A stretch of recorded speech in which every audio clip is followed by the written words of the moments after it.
Ladies and gentlemen, the following podcast is set for one episode. Your host from Columbus, Ohio, is Michael Kirk. Welcome to the Outlaw Mudcast. Hello and welcome to the Outlaw Mudcast, your digital audio dirt sheet for all things Super Show. Top story this week, DragonCon 2023. We've had a bunch of new releases. We've had a bunch of events at the convention. I'm going to start talking about the new releases. There are a lot of new releases on the website. Many of these are cards that had come out before, but had been con exclusive or event exclusive. For example, we have 3 cards, Knock It Off, Sealed You In, Stomp You Out, that were exclusives to Grand Gathering 3. You can now buy those. Those are stops for cards with over the top in the name. Those were the Grand Battle stops that you got when you signed up and attended Grand Gathering 3. You can now buy those without the Grand Gathering 3 logo. We have a bunch of the cards that were con exclusive at Origins. Unreal Rope Balance, Veteran Maneuver, Unreal Teamwork. Those were exclusive to Origins Game Fair. You can now buy those without the Origins logo on them on the website. Oklahoma F5 and Vile Driver. They had been for sale at Origins, not logoed, but they'd been for sale at the con. You can now buy them on the website. There's also a bunch of new cards. American Union Armbender, Cultural Downfall, Let It Ride, baby. Wave Breaking Kendo Stick. Some cards that had already been in the game, Sweet and Salty Impact Drop, Chugga Chugga Chugga Chugga Chugga Chugga Chug. Those were skill requirement cards. They now have different skill requirements. Sweet and Salty Impact Drop had been a grapple skill requirement card. You can now get that with a strike skill requirement. The Chugga Chugga had been submission skill requirement. Now you can get it with agility skill requirements. A couple other new things up there as well, some new entrance cards. The con exclusive Lexi the Punk Rock Pixie and Papa Wheelie that had been Gen Con exclusive if you bought apparel or if you bought one of the lunch or dinner specials at Gen Con. Those are now available for sale on the website without the Gen Con logo. The ones at Gen Con had the Gen Con logo on them. The big thing, in my opinion, that they put on sale, for sale on the website, the brand new Michael Mosley competitors. $20 a piece. You buy the competitor, you get the full set of finishes. 2 different versions of the Michael Mosley competitor. Both have the same finishes with them. I had been pushing for people to follow the Kickstarter campaign for Super Show the Comic Issue 6 because if we reached 150 followers, we would get those put on the website. We didn't reach 150 followers. We did get 50 people to follow in a week. We did get 116 followers by the deadline. Last I checked, we had 117 followers. That may have gone up or down since I looked last. It's been a while. If you haven't followed the Kickstarter campaign, please do so. If you're planning on pledging the campaign, this will help unlock additional items with your pledge. If you're not, I'd appreciate it. I think everyone that is pledging would appreciate it. If you followed, it doesn't cost anything, but it will help us unlock items. 150 followers gets the first goal. I don't know if there's going to be a goal beyond 150 followers. The Michael Mosleys are on sale, though. I'm very happy to see that. If you purchase anything from SuperShowTheGame.com this weekend, there's a promo code, Labor Day 2023. That's LABORDAY and the digits 2023. No spaces. Put that in where it asks for coupon code at checkout. Click Apply Coupon. 10% off your order. That includes new items. Everything I just talked about is under the new items section of shop. That discount also includes created content. So if you want to have a card created, if you want to have a competitor created, finishes created, that discount applies to those. So if you're thinking about that, you may want to use that discount. Some of those items are already discounted. I believe it's on top of that. Check to make sure if you're interested in buying created content. That's on sale through this weekend, through Monday. I normally wouldn't report on that necessarily because most of the time this will come out before the weekend. This should be out for Monday listeners, so if you hear on Monday, if you hadn't seen that post from General Manager John Calais, Labor Day 2023 coupon code, 10% off your purchase, supershowthegame.com. Also, they did make some mystery boxes. These might have some Michael Mosleys in them. They're under the new items too. That's what's on sale on the website. There are some things that are exclusive to DragonCon with the DragonCon logo. DragonCon exclusive practice site competitor sets. DragonCon logo to Lucky Dragon Jawbreakers. Those are the two I'm aware of. There may be more. I did see a video from Steve Resk, who's at DragonCon, that he forgot some things. So some people may be getting some items in the mail that were prizes they would have gotten at DragonCon, but Steve forgot them in New York. Those are the items that came out at DragonCon. Let's talk about the events. I only have, at the time I'm recording this, events for Friday and Saturday. Now, I will tack on additional information at the end of the show, like I usually do. If I have that information at that time, I will give it to you. I can tell you that for Sunday at DragonCon, there's going to be a tag team event, and there's going to be the championship tournament, the singles championship tournament, at the end of the night. I don't know if I'll be able to get you the results of that singles tournament. It starts at 7:30. I'm planning on having the show completed and posted, I would say, sometime after 9 p.m. Eastern on Sunday, September 3rd. So that might just have to be on the next week's show. If possible, I'll give you the tag team results. Here are the results I have, though, for the first 2 days of DragonCon.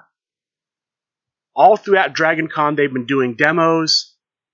They've been doing some, from what I understand, sealed pod type things upon request. They had 2 tournaments Friday, 2 tournaments Saturday. Let me give you the Friday first. The information that I'm giving you is courtesy of Hold the Line Harry, aka Jonathan Thew, who's running a lot of the events and demos at DragonCon. Thank you for running those. Thank you for your reports. So, Friday afternoon, brief report. There was an old school draft. Based on what I'm reading, that's a draft event using the old school packs. The winner of that old school draft event, Rob Britt playing as Hollywood. The Hollywood, of course, out of the old school packs. Speaking of old school packs, brief announcement. We did get an update on the old school packs on the last episode of Talk of the Universe. The next wave of old school packs, old school pack number 2, scheduled to come out at PAX Unplugged. That's the first weekend of December. Those packs should be available at PAX Unplugged and presumably on the website.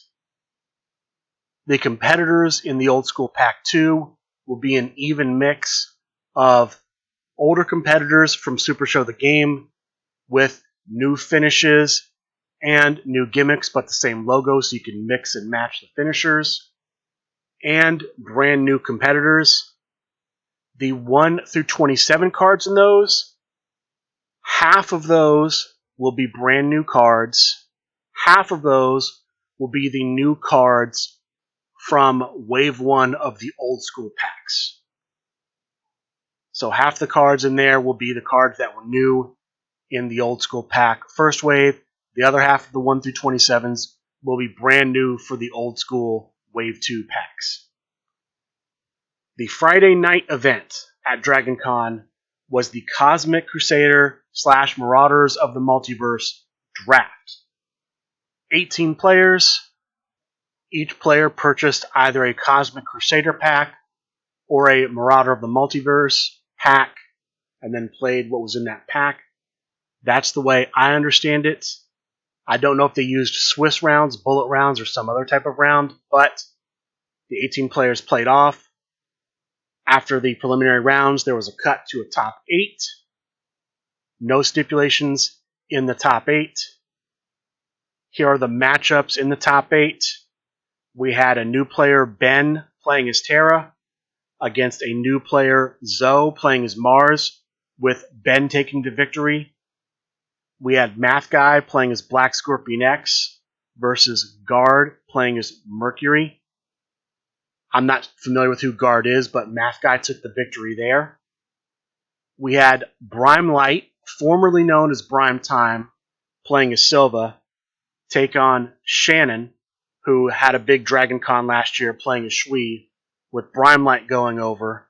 And then we had Matthias, son of Zeus, playing as Neptune, take on Rob Britt, playing as Zonda, with Matthias going over. So Matthias faces Brime Light in the top 4.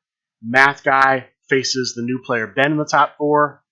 Matthias and Math Guy go over. So Math Guy as Black Scorpion X takes on Matthias, son of Zeus, playing as Neptune in the finals of the Cosmic/Marauder event.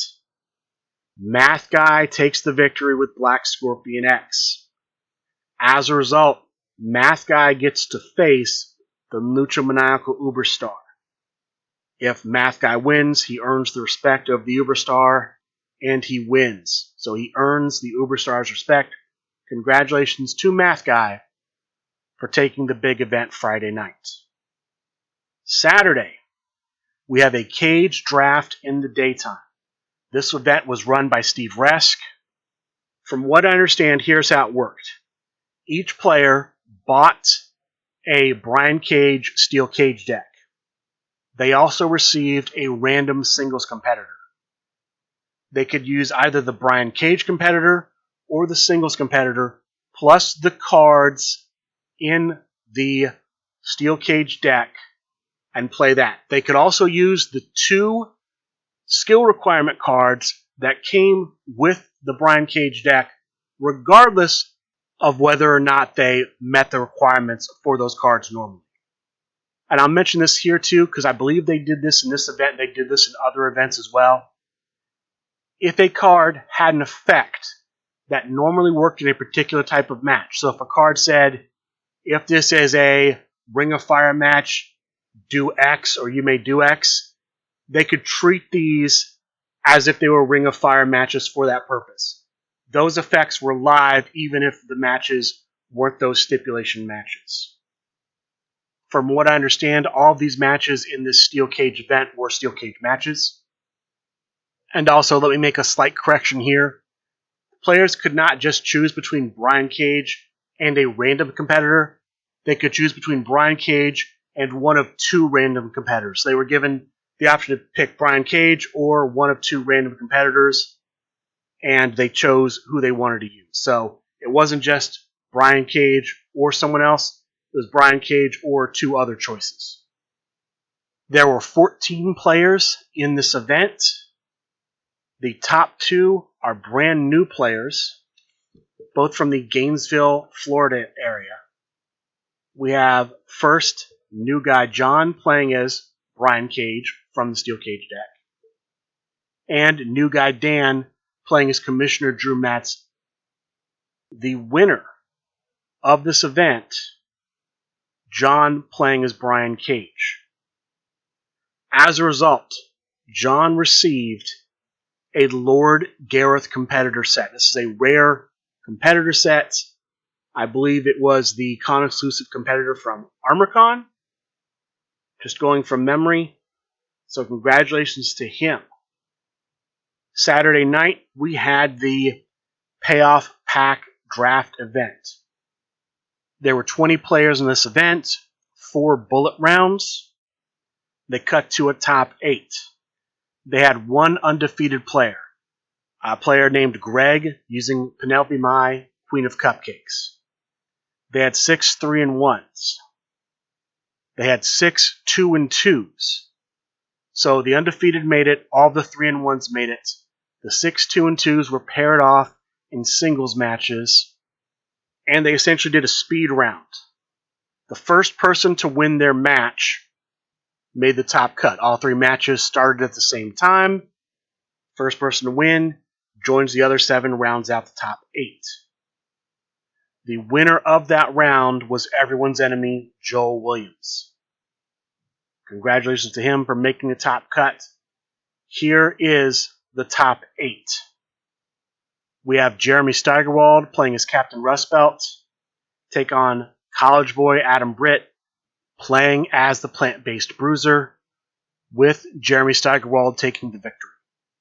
Second match in the top 8, Greg Davidson, that was the Greg I mentioned earlier, playing as Penelope Mai, Queen of Cupcakes, taking on Shannon, playing as El Hombre Cybernetico, with Greg Davidson taking the victory. We have Brimelight playing as Candyman, take on everyone's enemy, Joel Williams, playing as Abigail, Fairy in Training, with Brimelight taking the victory.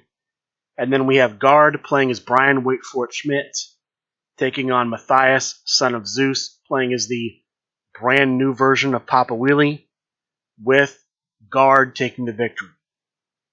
So top 4, Brimelight versus Greg Davidson, with Brimelight taking the victory, and Guard versus Jeremy Steigerwald, with Guard taking the victory. So, Brimelight as Candyman versus Guard as Brian Waitfort Schmidt in the finals, with Brimelight taking the victory. Score 1 for the Light. Congratulations to Brimelight for taking the victory. And that's what I have through Friday and Saturday. Again, I'll give you what I can about Sunday.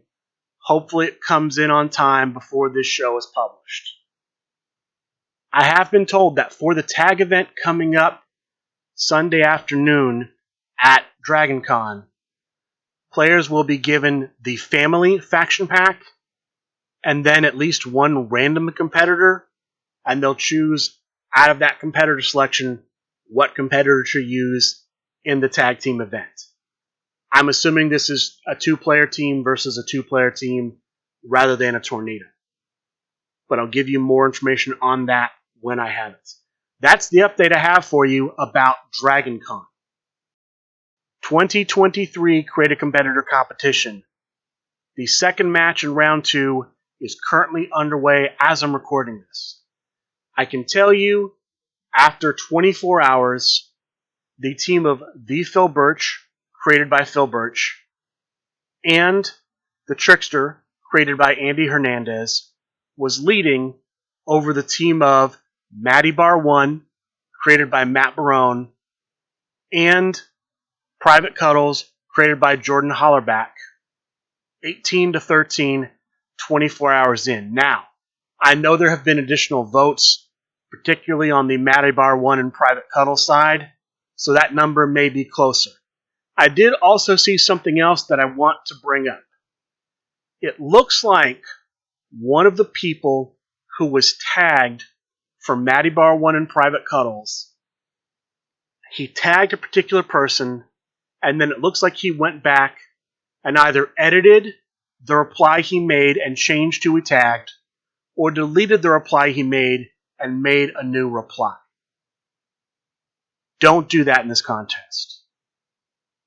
If for some reason you tag someone and that person you tagged is not passing the tag on, is not continuing the tag chain, reach out to that person, reach out to the people whose team you're tagging for, let them know what's going on. First off, it's against the rules. You're not supposed to delete or edit any of the replies. So just don't do that. This may end up costing them a vote. We'll see.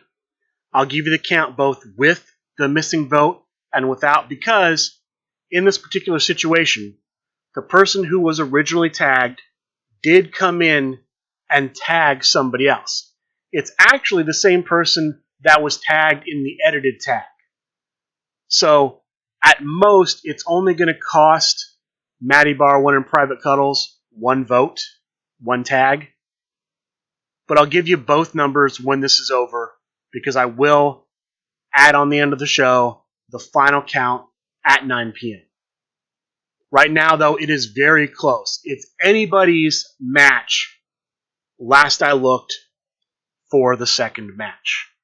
The third match is going to be the team of JAC. I'm the steward for JAC. And Math Guy, created by Brandon Kong, versus the Foreman, created by Joseph McGregor, and the New York Phenom, created by Jason Fosson. Presumably, that match will take place 2 weeks from this match. So that match would run presumably from September 15th through September 17th. That's what makes the most sense. 2 weeks between match 2 and match 3. We won't know officially until next Wednesday's Talk of the Universe, but it looks like that's going to be the case. Again, I'll give you an update when I have more concrete information. As always, I'm backing JAC. I encourage you to back JAC as well.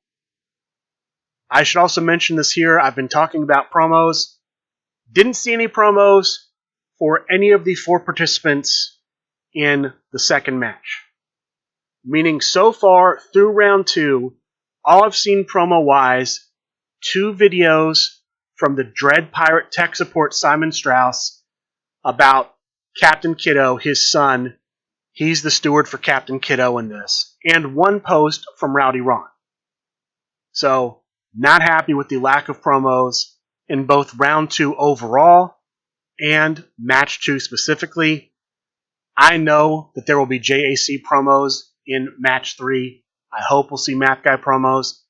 I hope we'll see Foreman and New York Phenom promos. We'll have to see. That's where we are right now with the CCC. After DragonCon, the next big in-person event is going to be Pixel Palace Pandemonium IV. Pixel Palace Games, just outside Columbus, Ohio, in the suburbs of Columbus, Ohio, September 15th. Tickets are on sale on eventbrite.com. The booked list is there. Going from memory, there's only 7 competitors on the booked list. Check that, though, to make sure a competitor you're thinking about playing isn't on that list. If it's on the booked list, nobody in the event can play as that competitor. $35 for a ticket. No stipulations until the finals. The finals will be played using the main event stipulation. This is a create a competitor tournament. The winner will be able to create a competitor in Super Show the Game. There will be exclusive promos for this event.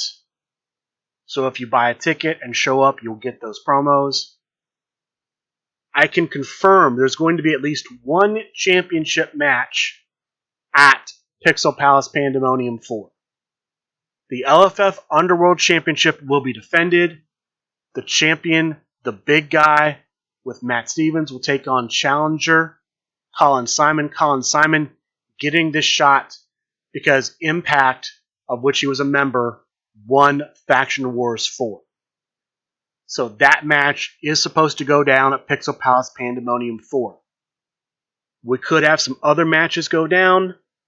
I believe Bob Dunn will be there. We may have some Crime Wave members in the house, so we could see the Crime Wave member use the shot given to them by John Calais at Pixel Palace Pandemonium 4.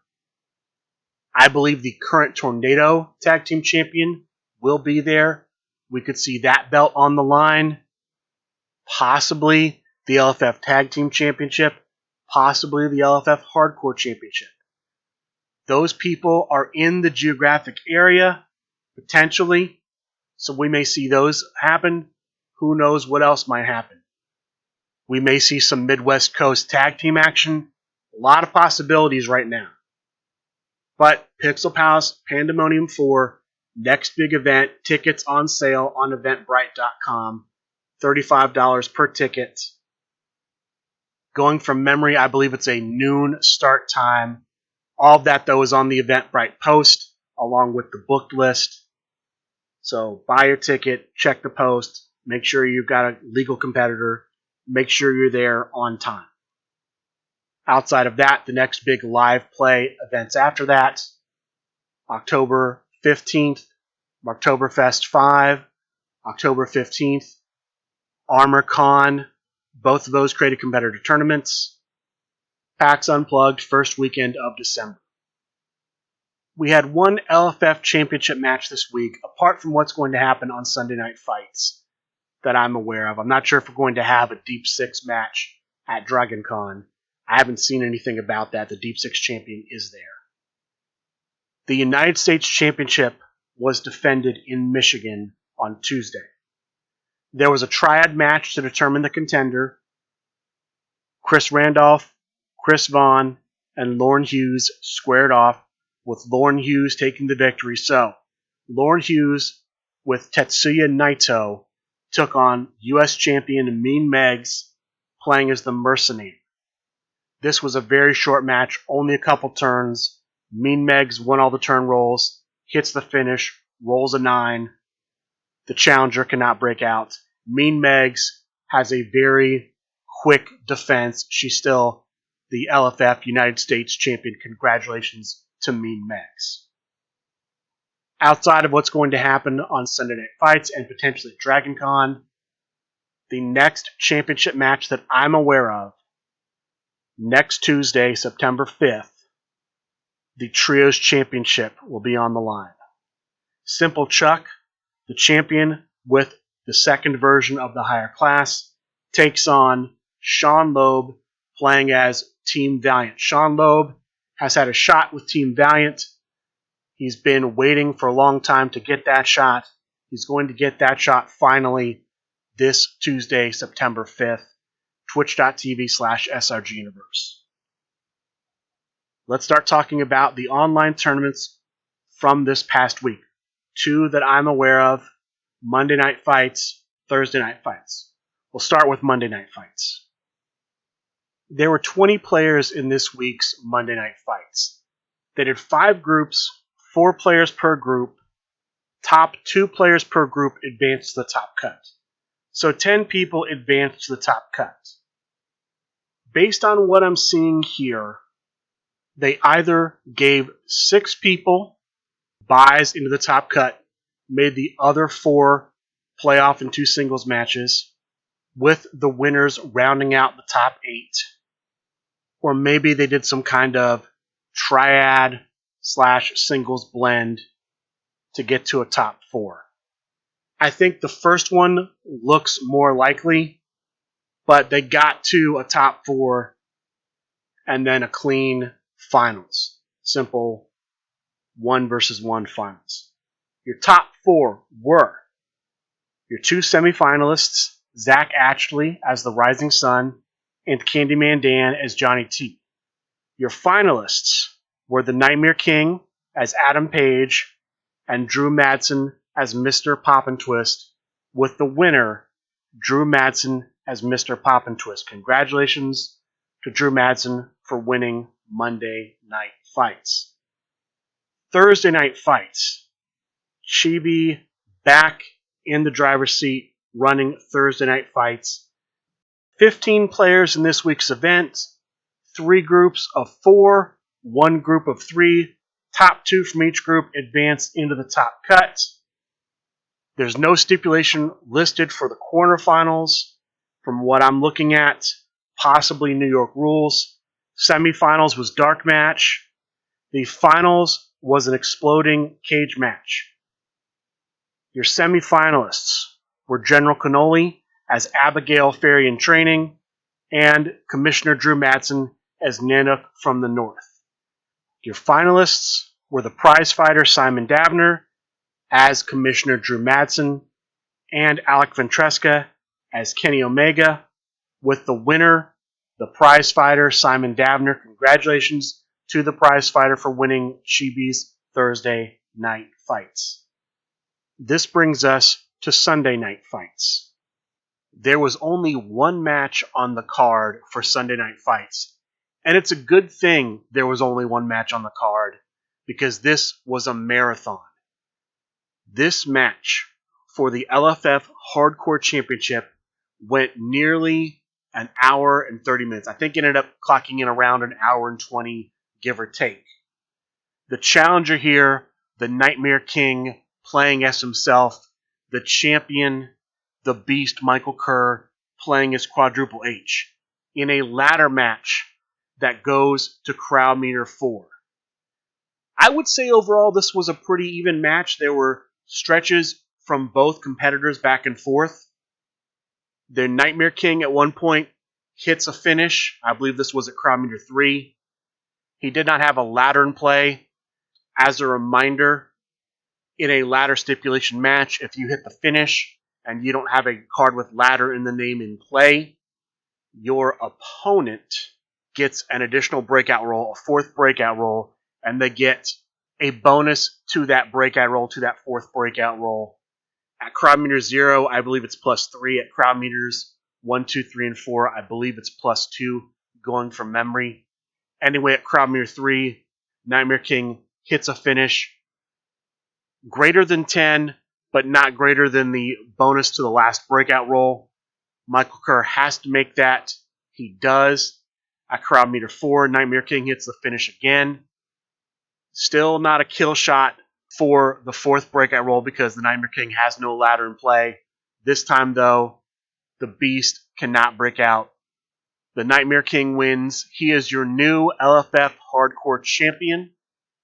Now, I'd mentioned earlier in the show, we could see the LFF Hardcore Champion at Pixel Palace Pandemonium IV. That was based on the idea that Michael Kerr would successfully defend with a new champion. I do not see that happening. Congratulations to the Nightmare King for winning the LFF Hardcore Championship. Dragon Con updates. I mentioned earlier the tag team tournament. It ends up being a 6-stop tag team tournament. So each player can have no more than 6 stop cards in their deck. Players built the deck they used from a family faction pack. That's the name of the faction pack, the family, because it features the trio card, the family in it. It was 2 versus 2, so you could build a deck using one of 4 competitors in that faction pack because it comes with the Italian Mambata, Paulie the Pigeon Picone, Lorenzo Manicotti, and Maria Marinera. There were also 2 competitor sets given out at random to each person in the tournament. So they had an additional 2 singles competitors to choose from. 8 teams, so 16 players in the tournament. 3 rounds. I heard that the 3rd round was supposed to be New York rules. I don't know any more details than that. That's all I know. I know that the finalists, the 2 teams that made the finals, were the team usually known as the Transatlantic Express, but here known as Green Hat. Hold the Line Harry, playing as Paulie the Pigeon Picone, and Practicite, playing as the Plant-Based Bruiser. Their opponents, the team of Better Than Best Team Ever, BTE.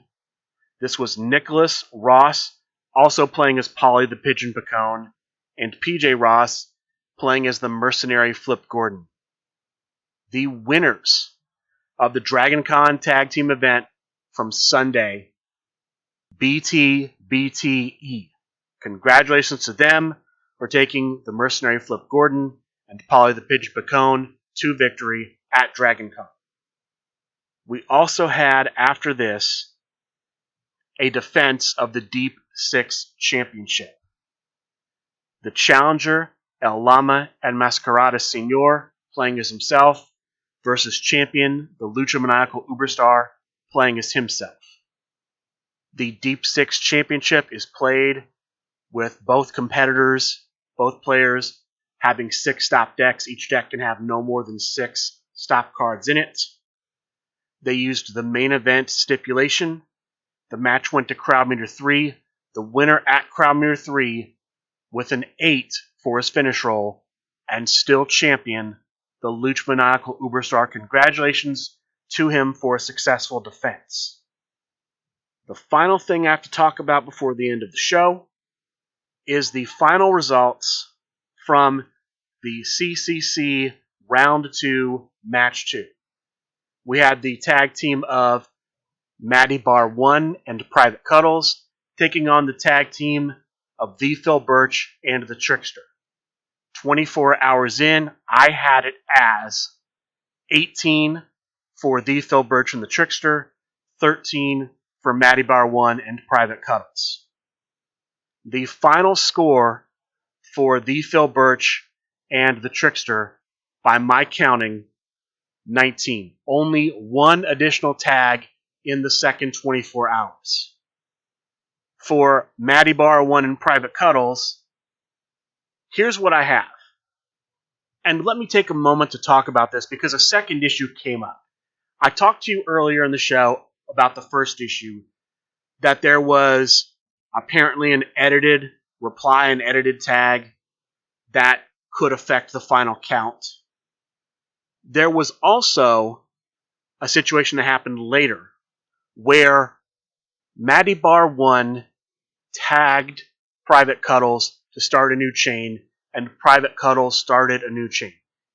Here's the thing. I did not find, when I was looking through the comments on the post for Match 2, where Matt Barone tagged Jordan Hollerback. Jordan Hollerback didn't find that either. He mentions it in the reply where he starts the new chain. So it's going to be up to Pat Mulligan if he counts this tag as legal or illegal. So, here are the numbers. If the tag is considered illegal and so all of the votes after that don't count, with the one edited tag, it was 18 if it counts, 17 if it doesn't.